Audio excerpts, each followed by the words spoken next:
This video is brought to you by Skillshare, the place with over 26,000 classes to help you learn just about anything under the Sunday.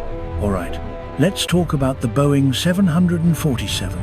When this beast showed up, it was more than twice the size of any airliner that came before it. The world called it the jumbo jet, and it completely changed how people flew. But here's the wild part. It didn't just blow away passengers. It caught the attention of the US Air Force. Because back in 1973, someone inside the Pentagon had a pretty out-there idea. What if we turned a commercial airliner into a flying aircraft carrier? Sounds insane, right? Well, not to them. These once classified papers laid it all out, how a modified 747 could launch and recover fighter jets in mid-air, and by the 1,980 seconds, they imagined having a whole fleet of these airborne carriers stationed all around the world, delivering air power to any hotspot in just a few hours. Now, rewind to 1968. Boeing rolls out the 747 for the first time, 2.5 times bigger than anything else flying. This thing was a game changer, and honestly, it probably wouldn't have existed without Juan Trippe, the boss over at Pan Am, a guy with big dreams and even bigger guts. Trippe saw what most people didn't. Airports were getting jam-packed, tickets were expensive, and the skies were ready for something new. A plane this massive, he figured, could ease congestion and make flying affordable for everyday folks. When Pan Am placed the very first order, Trippe proudly called the 747 a great weapon for peace, a machine that could connect people across the globe and bring the world a little closer together. But the Air Force? They saw something else entirely. The 747, along with Lockheed's brand new C-5 Galaxy, was huge, powerful, and had insane range. To military minds, that screamed potential. Sure, the Navy already had aircraft carriers cruising the oceans, but imagine an airborne carrier that didn't need a sea. It could fly anywhere, even deep inland, and be over a battlefield in hours instead of days. And here's the kicker. This idea wasn't completely off the wall, because technically the Navy had already done it once before. Back in the early 1930 seconds, they built two massive flying aircraft carriers, the USS Akron and USS Macon.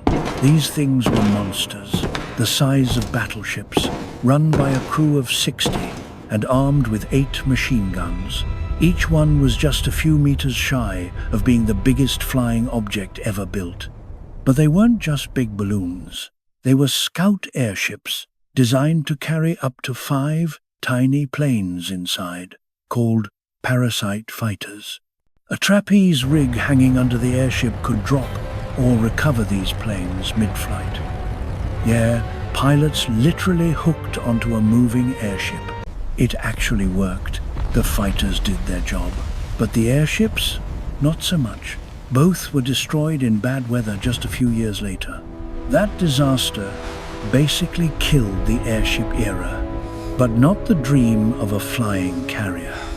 Because about 15 years after that, the Air Force went right back to the drawing board, trying to make the idea work again. For the first time ever, intercontinental bombers could fly halfway around the planet. But there was one big catch.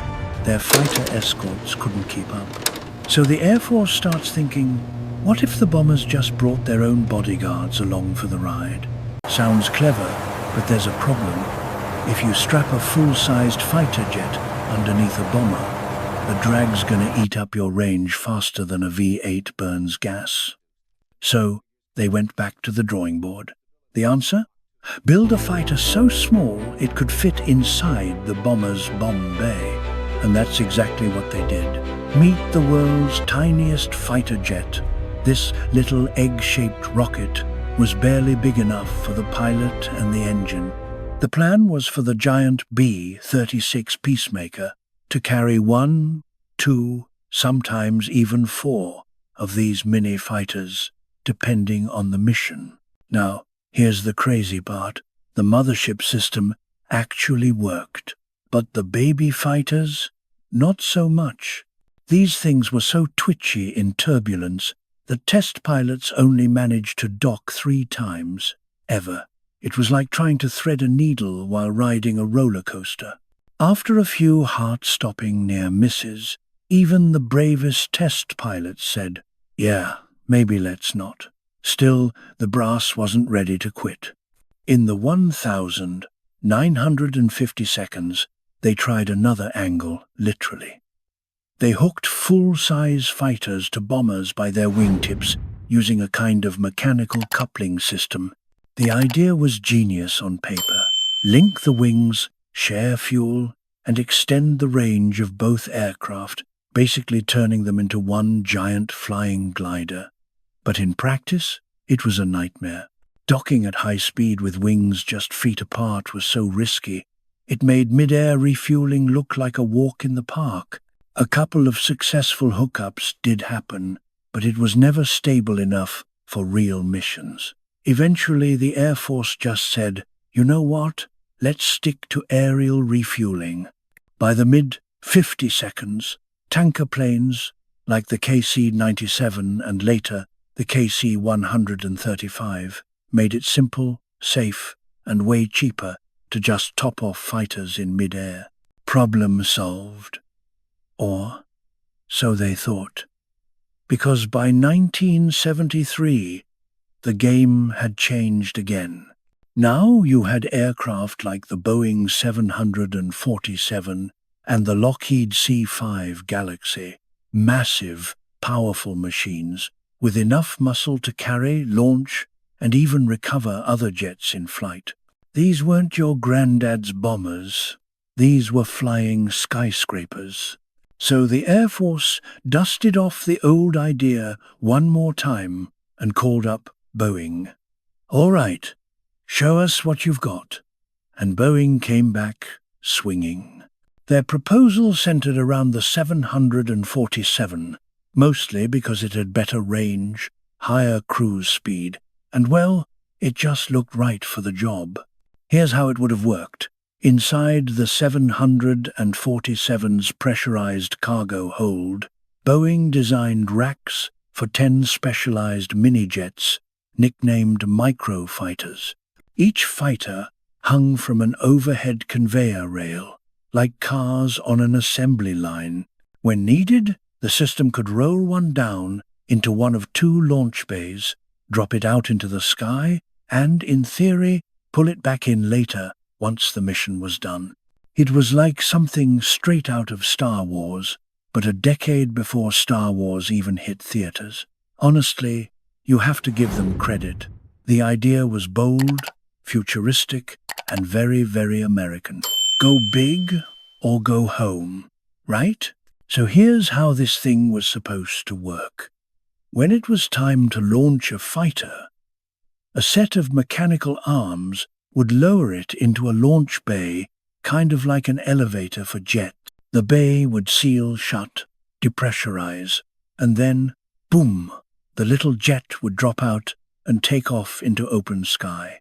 According to Boeing's estimates, they could launch 2 microfighters in just 80 seconds. 80 seconds!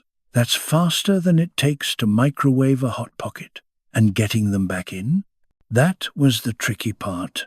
Each returning fighter would first dock with a refueling boom, top off on fuel, and if it needed new ammo or maintenance, the crew would reel it back into the belly of the 747.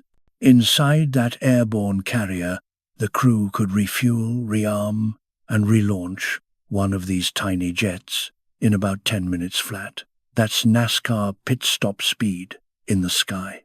Now, let's talk about what was packed inside this so-called flying fortress. Fuel, weapons, spare parts, plus a crew of 44 people, 12 running carrier operations, 14 pilots flying the microfighters, and another 18 mission specialists handling all the behind-the-scenes chaos. And because this was still a Boeing aircraft, not a floating barracks, they even planned for sleeping quarters and a crew lounge. So yeah, you could take a nap between dogfights. Pretty wild when you think about it. All that inside a single 747. But here's the thing.